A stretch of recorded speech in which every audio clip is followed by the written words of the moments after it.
Welcome, podcast family. Welcome back to another edition of Birds of a Feather, the co-ed edition, of course.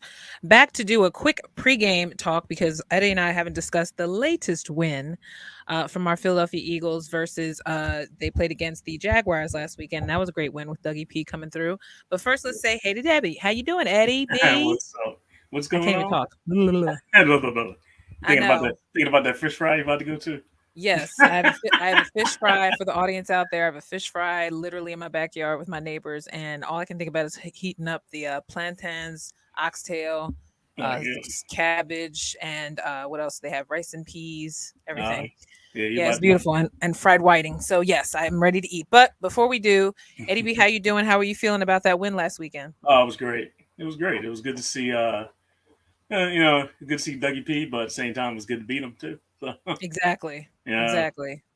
Considering the glad. weather and the elements, they did well. Oh yeah, I'm happy he's got a job. So, True. I'm happy about that too. I but can't. saying, There's nothing wrong with wishing him well. yeah, I mean he did good for us. So, Yeah. uh, but yeah, it was good to see them win in a different manner for a change. They're showing that they can adapt and win. That's something we haven't seen in a while. Yep. I mean, you and I both remember the Andy Reid days, and like, oh, why can't he adapt to things? Why can't change happen and The actually same be minute. effective? Yeah, Yeah. but yeah, so I think it's good that if we decide to be patient when they start slow because I'm always used to the slow starts. What's different this time around is that we both agreed for them to come back, and get two touchdowns and then end up taking the lead by getting another score before the halftime. That's a big improvement because yeah, normally they would just stay down and figure it out hmm the next half. yeah. So I'm changing the my hat here because it's making a shadow on my face. good good on you, mister. I'm looking at the monitor. No, at the end of the day, I think that what we learned from this whole thing is adversity and the weather conditions did not stop them because they wanted to leave that being at home for one with a Yeah, win, regardless of how cold it was. As we saw on social media, that Smitty got went viral with all his I need another hoodie. You got another oh Scully? yeah, You got a yeah, joke? Can I get a towel? yeah. Damn, it's cold. Yeah. Damn, it's cold. So He's calling for a towel every 5 minutes. Like, every 5 minutes, they say you cold. He goes, I'm fucking freezing, well, and I'm like, he's a receiver. You got to keep his hands dry, right? I mean, honestly, at this point, he was just like every ball that he caught, they were practicing. He was like, damn, like he couldn't hold anything because it's slippery. But Now you you got know, used to it, though. you have to. I mean, Jalen Hurts had his struggles with it too. I mean, at times I think he did the whole flip and it got deflected, but most of the time, Jalen learned to just deal with it because after the second half, we pretty much saw them score again, which wasn't happening for a while. That was good, and Yeah, then also seeing the defense come alive and pretty much make Trevor Lawrence very confused and very uncomfortable. So that was the point. So yeah. that was good. It was very refreshing to see.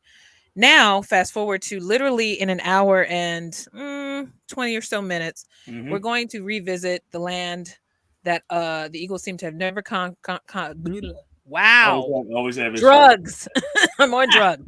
No, have never gotten a win since 2001, apparently, in Yeah, the Arizona stadium. So this is a big win on all levels, not only because it's a away game, not only because they haven't really conquered winning in Arizona, but we also have to revisit another old friend in Zach Ertz. So hmm from what I've heard from all the analysis from Inside the Bird, shout out to Jeff Mosher and Adam Kaplan out there because they pretty much broke it down very well. In that we've learned now that these matchups probably won't be really balanced this game, and so there shouldn't be any excuse why we should see a lot of tight end action. Shout out to Dallas Goddard. And hmm we should see a lot of Miles action because I don't think their defense is really that intimidating. I look, I ain't gonna lie. I want them to put Kyler Murray on his back the whole game if that's possible. Yeah. He's No, it quick. is. He's quick. He's got a quick arm when he can find somebody. But the problem is they don't have D Hop right now. D Hop's still out for his suspension, hmm and they just got a lot of guys that are ailing. They don't have Rondell Moore, so there's a lot of guys out there that are hurting, if not new guys who are not usually in their offense. And I don't think the coach is really in sync yet with Kyler. I don't know what that relationship's going to be like, but I feel like they've had a lot of friction. So, Oh, what say you about this competition? yeah. I agree with you on a lot of those fronts because they don't. I watched the game they were playing last week, and they did not look like a Mm-mm, team. Like a team, they did not look mm-mm, like a team at all. mm-mm. They're all over the place. So. and we just got to once we disrupt them. I think it's going to be not easy, but the front of the four disrupts them like they've been doing every week.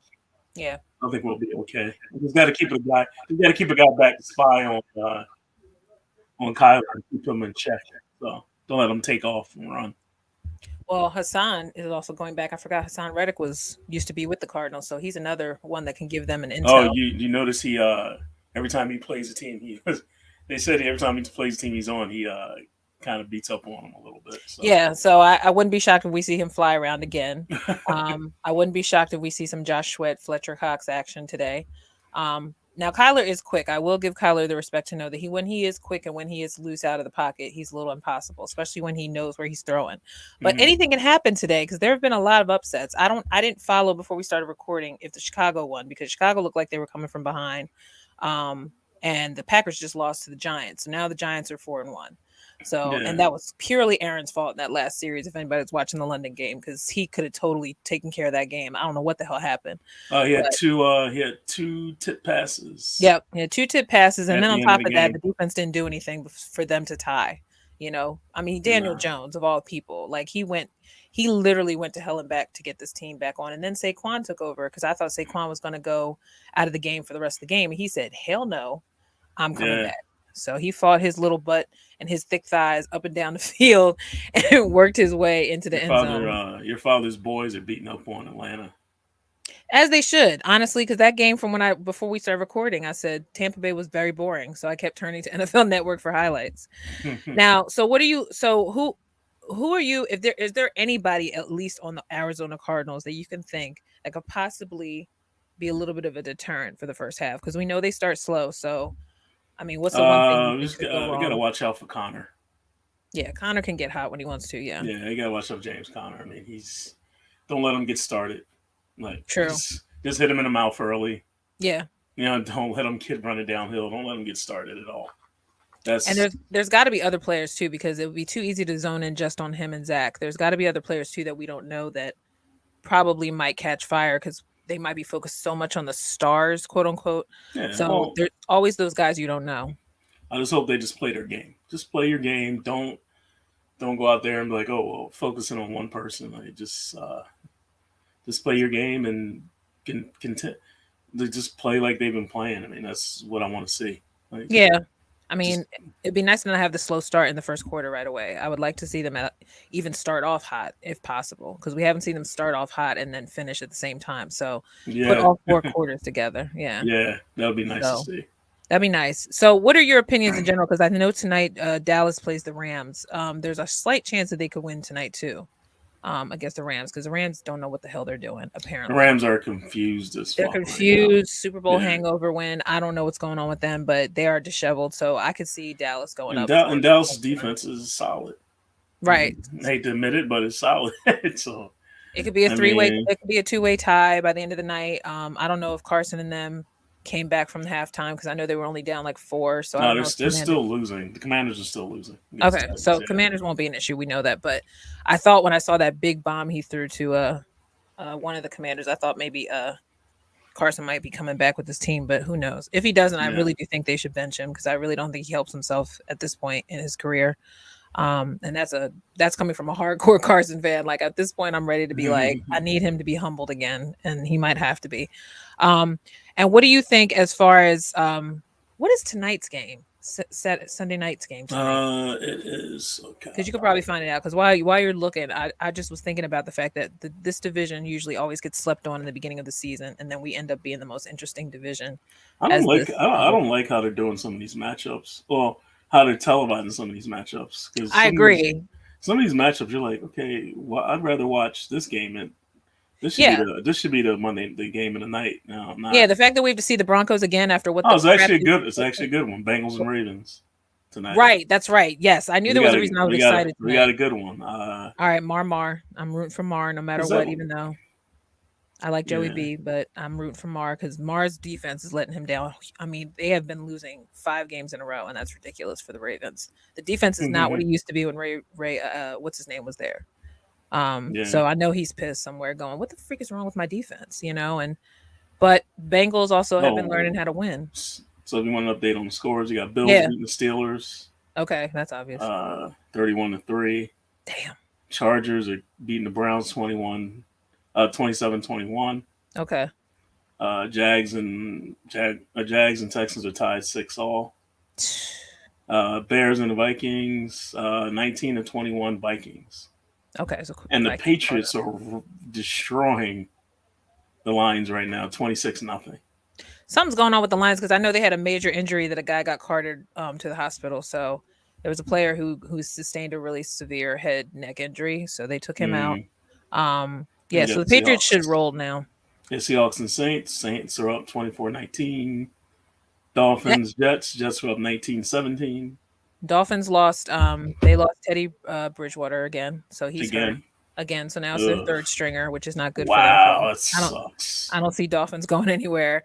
That sucks for them. Seahawks game could flip because Seahawks were playing good from what I last saw, but then the Saints can get a clue now because they got Taysom Hill. I forget who's the backup for who is the backup for Jameis since he's been down. Is it that? I think it's that guy that played last season, I thought.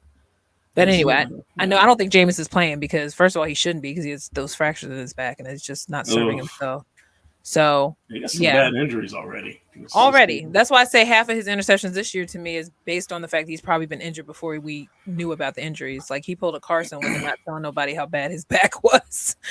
Which is dangerous. It is very dangerous. I mean, we already know he's high level risk for interceptions anyway, but God forbid you have back injury and then you're going to add that. So wrapping this up before we say real quick though. Go ahead. Can we bring up one little thing? I didn't see the Dolphins game. I didn't see that one where he got the real bad hit. Yeah. And he was like the one that the whole reason why people saying he shouldn't have played. And I agreed he should have played if he took a bad hit, but I didn't see the hit. The original one from the first. Until this week. And I was like, how? In the actual fuck why would he play? Let that happen.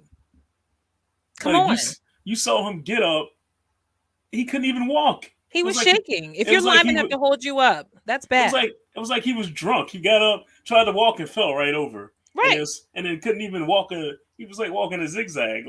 And then you saw the Colts player who just Nyheim Hines, how wobbly he was. He was just as wobbly. So I don't understand how did they let him play that game? And this is the thing, because the debate is they're trying to save face and say he hurt his back. I'm sure he did hurt his back, but he snapped his head clearly on the turf. Yeah, your back being hurt is not going to make you doesn't fuck your equilibrium is not going to be that off like that. I'm just saying, because at the end of the day, and if he's wearing shades, they're saying, the next time before he got ready for a short game week going in Thursday, why the freak would you do that?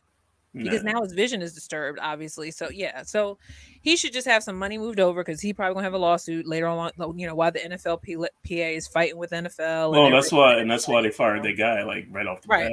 That doctor got fired. Yeah. So now they're debating on what gross impairment is or whatever that term is they're saying they're using for when you notice that there's a wobbly, as soon as someone gets up. Because at the end of the day, I'm sorry, I don't care if it's not necessarily a concussion, but if you have concussion-like symptoms, you still shouldn't play the rest of the game. There's no question. You just gonna have to take that L. Yeah. It is what it is. But I mean, this is the kind of stuff that makes people clearly realize why the NFL is flawed because they seem to get in front of themselves too quickly before they think about a player's health. And this is why you had all that, hullabub trying to throw it under the rug that they were dealing with the concussion issue lawsuits from day one when it became obvious how they treated players in the past. So, and then you got people like Jim McMahon on Twitter, he's still suffering from the effects of CTE. Yeah, well, and now with that happening this year, that's just going to bring down a rash of it. Of things that they're gonna try and do now to keep the players safe because they're gonna have to. Well, I mean, and Tyrod Taylor, God bless his soul, I don't even know why he's back in the league because homie had a pierced lung from someone who messed him up last year, and the fact now that he's been out. See, he was misdiagnosed, right? They didn't catch it at first. So then he decided to finally sue this year, and that man could have died. Yeah, I'm just saying, that's why I'm shocked he even came back to play because I would have been like, no, fix this. Yeah. He probably was like, until they do this, I still got some in me. I'm gonna go. I would have been like, no, you tried to pierce my freaking lung. I'm done until you figure it out. Yeah, But I just wanted to bring that up because we didn't really talk about that, and I was like, no, we should have. I didn't realize the severity of it until I saw the play and then get up and like fall over and try to get up again and fall down again. I'm like, and then go see how he got hit in the next game. So that didn't help either. It's like he was a boxer, like he just got knocked out. Right, like, and then the tackle was so rough and sloppily in the Thursday night game that he played in that you wanted to say, okay, like he landed right in the back of his head. I mean, and then his hands were all flicted. He was like, yeah, it's shock. Yeah. So it's like, okay, now he may have a brain cell left by the time he figures out. I know, right?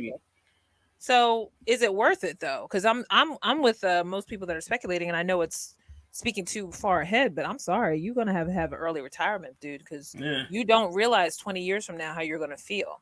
You may feel suicidal out of nowhere. He's supposed to be pushing his kids around in the stroller, not kids pushing them around in a wheelchair. If he makes it even to have kids, you know what I'm saying. So, and that's the thing. But you got people out here who trying to claim they don't have it, AB, who are doing the most ridiculous behavior. Oh God, listen, supposed to be an adult, AB, he's such a denial. AB needs he needs therapy, and he needs somebody sit him down, talk to his ass. I don't know what he needs a sedative, and he needs to not be like bouncing around like no one needs, like he doesn't need help. Because he's lucky he walked out of Dubai. I mean, because they don't go for that. They don't go for that kind of stuff. I don't know how he got out there without his thing getting sliced. He is lucky that woman did not press charges, because she could have got away with something. He would have been in jail right now. He had another Brittany Griner on her hand. I mean, come on, and that's the one time people would not be pulling for you to go to get it out. Because nobody told you to pull your dick out in the middle of fucking in the pool. In a pool, like, you're not supposed to be doing that. Like, come on, man. And knowing how crazy he is, I'm just wondering, did he shower before he got in the pool? Like, I'm just thinking of all the things they tell you. Grown ass man. They should not be telling you how to conduct yourself. Right. In a pool setting. How many times are you going to expect to have babysitters everywhere you go? Because I feel like everyone has to make an excuse for him when he's somewhere. He just pops up somewhere randomly and starts talking mess. And I'm like, how many Kanyes can you have in the world? Like, we don't need any more unbalanced men. This is not mentioned. He should not be named. Yeah, it's just that same kind of behavior, though. Yeah. This is what makes me stress so much about mental health. Toxic, because at the end of the day, it's just bad. It's not a good look for you or your legacy, especially if you are a talented person to begin with, and now you look like an ass everywhere you go. That's what I agree with Van Lathan said about him. Remember? Yeah, totally agree. Totally agree. Like, it's not funny. You're not in the space to say all this stuff when you don't live in that world. Like, your world is not. Like, you don't have to worry about all that stuff. Other normal people do. Yeah, and what you're saying is incendiary to a person who has to deal with that. And very insensitive. Yeah. Right. Right. And you have to realize too, it's not a joke trying to erase the legacy that all these people are out here trying to erase about Black folk. And to walk around and be contradictory to your father, who is a Black Panther, just makes no sense to me. If your father's a Black Panther, do you think he wants you champion begging for the white man's approval in the fashion world? Like, what?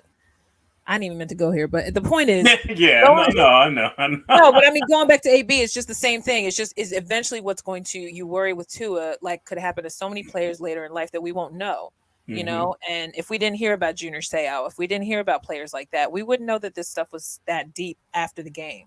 You know what I mean? But that's why I'm so glad now they have those 360 specials and the 30 for 30s, because that's stuff that someone like me is curious about later on when you forget about the player, or not forget about it necessarily, but just you don't see them on the field. What are they like afterwards? Do they still have all their wits about them? Do they still have all their motor skills? You know what I mean? Because besides old age, that can put you in old age quickly. I mean, some of these dudes here on the field look older than me, and they're younger than me. Oh, you know? So the conditioning is important, and it's tough on your body. I mean, it's tough, but the NFL is $1 billion business. You tell me they can't clean some stuff up between now and next year? Like, come on, get it. And they're going to, because they have no choice. They got it. Their hands are tied. They have to do it. Have to do it. It's clear out there, like it is clear on a videotape. Like, I mean, you see these dudes getting clocked, and that's why I love the way Jalen Hurts plays specifically, because you can tell he plays carefully when because he knows he gets down. He doesn't take. He gets down. He stops when he feels like he's about to get contact. I mean, he can't help it if he gets hit from behind. That's different. But even he falls correctly, you know. Whereas we know what happened to Carson in that playoff game. You see how the first thing he did was collapse and go his head first down, face down into the turf, because he wasn't aware, because he has no pocket presence, but he wasn't aware of Clowney taking him down like that. And that could affect Carson. I have a feeling, and as much as people wanted to yell at me about this, I said, since then, Carson has not been right. No. And I don't think he has the wits about him to realize how bad he's become since that day. Off that dirty hit. Hit. I mean, straight on your dirty. Contact with the head. And I've seen them tap tap Brady's helmet, and they call it, but they didn't call that. Huh? We know Clowney like tackles hard. We get that, but the point is he wasn't giving himself up. At that point, you can just find a way to at least roll him so that you're not totally collapsed on him and he goes head first. Yeah, there's a way you can do it. They teach you how to tackle. Like, come on, stop acting like you don't know how to tackle. Yeah, because they're trying to protect you too. Because right. You can hurt yourself trying to tackle somebody that way too. And I'm still mad they never find him. That pissed me off from that moment. Because to me, that ended Carson's whole career pretty much. The league deemed it as not dirty, so a clean hit. So I don't know what you deem as dirty, but they out here missing calls left and right half the time anyway. So before we finish talking, we gotta switch gears before we go. The Phillies, we gotta celebrate. We gotta celebrate how much they have shown some moxie in 2 games. Show no quit. Come on. I mean, for Bryce Harper, this is big for him, especially because that's why he came here. And to know that the way this team looked in the end of those last seasons, end of the season games was pitiful. So I have to admit, I lost my faith about them making the post season because I thought they don't want it enough. They're getting lazy. I didn't. Okay, fine. Remember?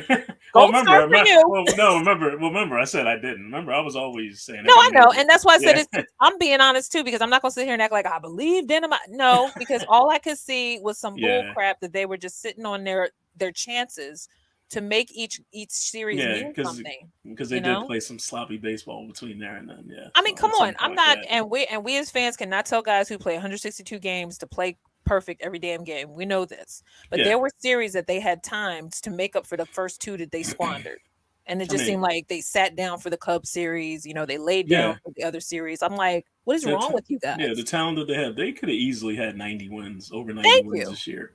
Yeah, they could have been up to 95 at least. At least 90, because I was shocked when they said. I mean, they finished at what 87, 80s, yeah, like they said 80 something is that last night. Still, hey, look, it was still way over 500, so I'm happy. But, I mean, you're never going to complain about being over 500, but like you said, once you get to a point where you get the fans locked in on talented team, we don't expect anything less, and so that's why we become more harsh when we see them squandering and getting lazy. I'm happy for Reese because I know this is important for him to make a postseason, but he's got to play better too. He's got to step up at the plate. He didn't do anything last night.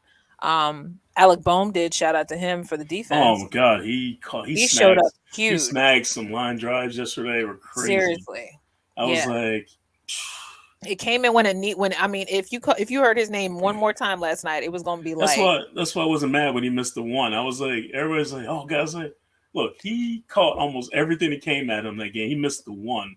And the way the ball bounces when it hits you at a certain angle and you miss it, it's highly possible. Reese does it all the time. So those balls are smoked too. Smoked. And if you get to it just a second late, your mitt can go right under your mitt. So I just don't understand why we can't be mad at that. I was more disappointed in that base running in that one series because between Bryce over when he got greedy and tried. I mean, he got greedy, but he got caught by like a half a second too. And that's the thing. But you know what? But when you look at it, he did not get tagged. That's what everybody was saying. The guy tagged him on his chest. He didn't tag him on his arm. That's what they said. Even the guys on ESPN said he never tagged him. Yeah, that's why they replayed it. But I think at that point, the refs decided like whatever, we're just going to stick to what we said. That was so bad though. That it was bad, and it was only bad. You could clearly see it from the other angle that he never touched him. Well, when I looked at it the second time, because at first I was just mad at him for over pursuing. I was like, you don't. Yeah, me too. Because I was like, what the fuck? You know? Why are you like stop. Like he does that a lot, and I'll be like, Bryce, stop forcing it. Like that's why JT is on third. But I do love that he is aggressive on the base path. I love that. But I mean, you love it, but sometimes it bites you in the butt, and that was the moment. And then sometimes you gotta gamble, But and then Boehm did the same stupid thing and lost track of what he was doing, and then he had to get run down. So that was just a weak series. But that was a weird play right there. It was just dumb. Like that's how you know you're losing focus for a half a second. That can determine the whole, because that could have gotten an extra run that we might have not needed so bad later. We would have probably won it 3-0.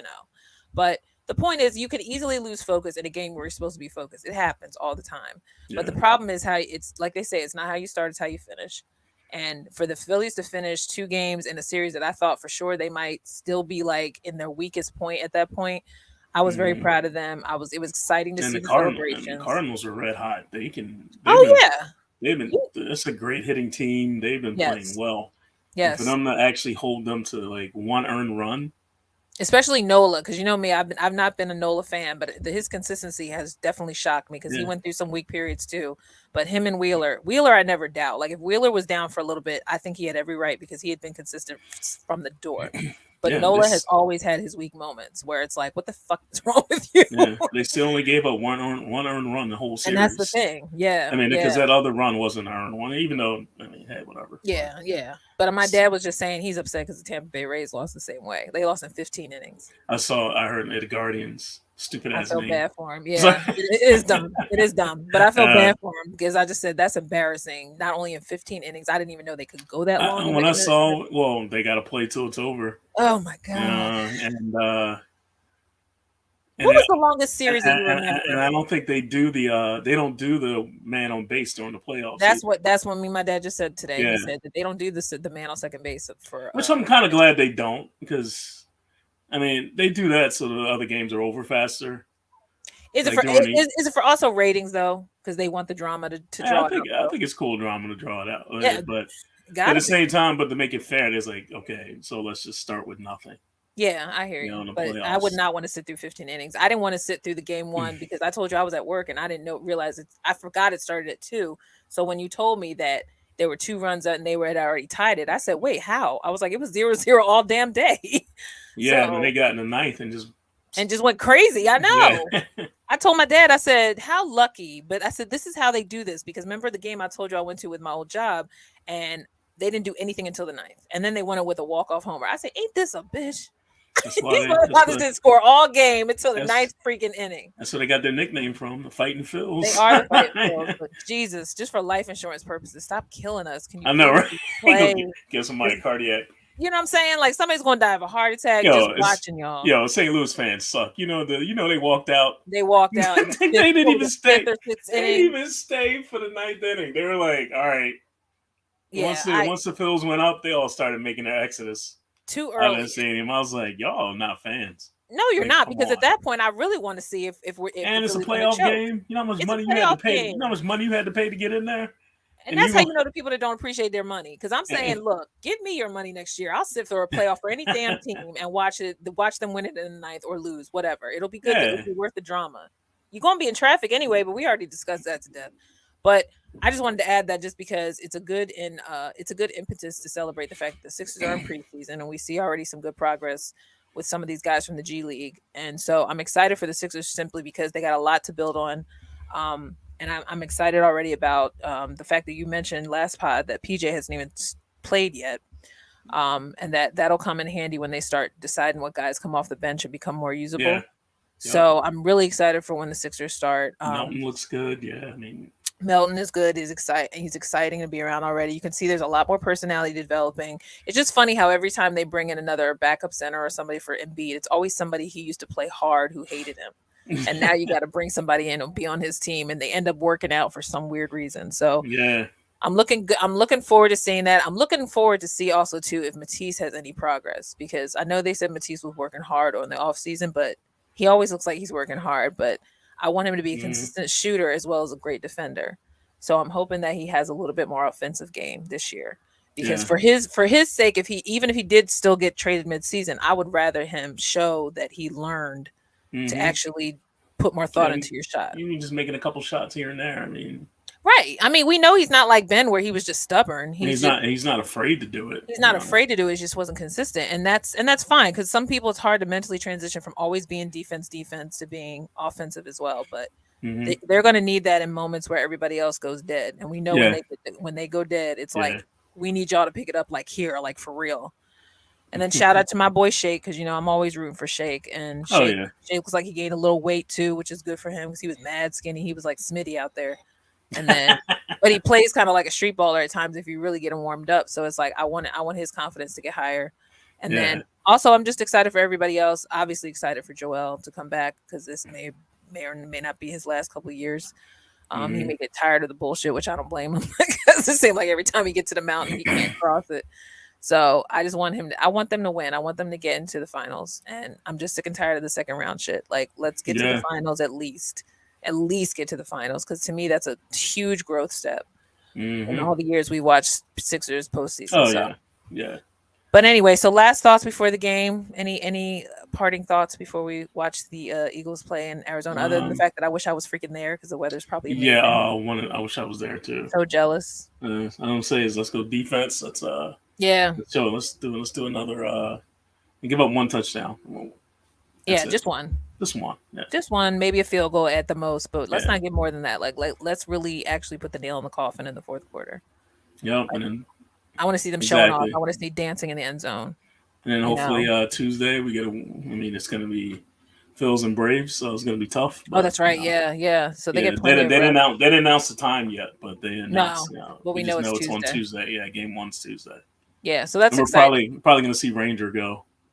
Yeah, I heard him say that.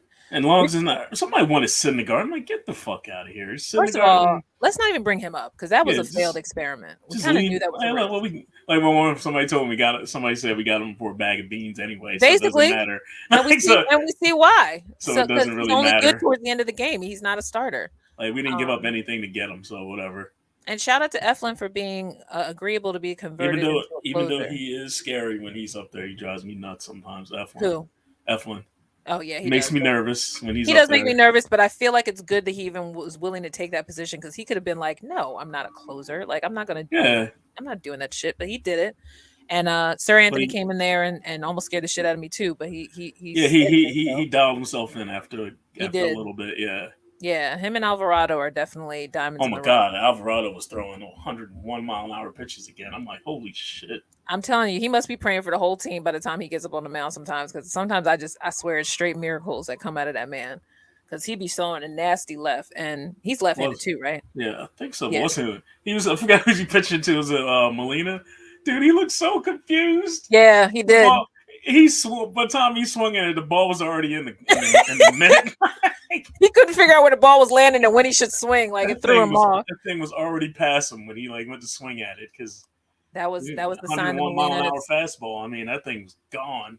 Well, it was time for him to retire once he got that. Because if he got that confused at the bat, I'm like, and then they mentioned he was 40. I was like, yeah, it might be time to sit down, partner. Yeah, I think him and this was the last rodeo for him and Pujols. Yeah, they have great careers, Hall of Famers. I mean, look, I ain't mad at you, but I'm glad you sucked last night. Out there looking like somebody's uncle. Look, Pujols look like he could play on the O-line for the Eagles. He's thick. No, he got somebody said, where did Pujols get a thick neck from? My first thought was like, why is he not in football? There are some players that don't need to be in baseball. They just need to play football. Like that one Mets player that looks like he's 400 pounds. Why are you in baseball? Like, I need you to just play somebody's. He looks like an O-lineman, yeah. Yes. And I sent you something too before I close. I sent you something too that was funny because they just showed some student player. Literally, Eddie is 400 pounds, and I just was like, "That's not good for his heart." I don't care. He's a baseball player. He's a football college player. I sent you a clip, but I just said, "Ooh, that's not good for his heart, though. Like for real. Like I don't know how long he's going to be able to take that, and he won't pass out." You know what I mean? Like it's not good to be 400 and you only 21, maybe 20. So it's like.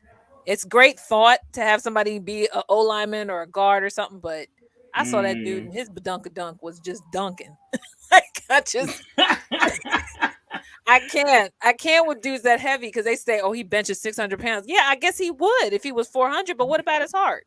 I just always think about guys in their heart when they're that heavy. Like it may be cool to people to see that. Oh my God. Jesus Christ. What? He can't even his shirt looks like a halter top. Do you see it? And you see how his butt? Do you see how his butt is barely holding on to them pants?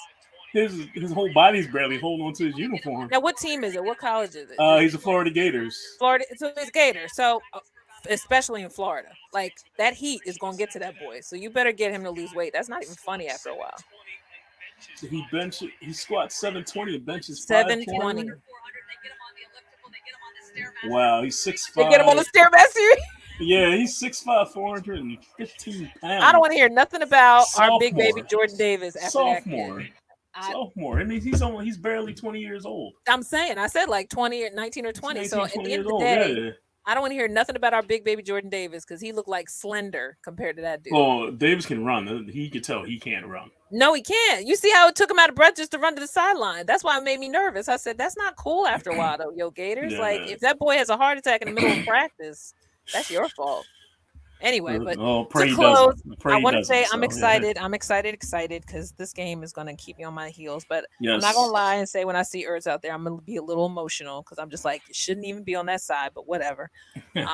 But Gotti's probably going to make up for it today and make me proud. So let's just go Birds. You don't want to predict the score, do you? Because I feel like it's going to be a defensive thing. It may not be as high. They may not get 30 points today. I'm going to say 27-10 Eagles. Well, that sounds good. Yeah, I'm gonna 20 or 24-10. I mean, something like that. 27-24. I'm sorry. Yeah, go ahead. Okay. No, because as soon as you said 24, I was gonna say 24-17. So I'm gonna say 24-17. 24-10 under over, give or take. Okay. But anyway, we're expecting a good game. You have fun wherever you're going, to be safe. I'm gonna be home eating my fish dinner.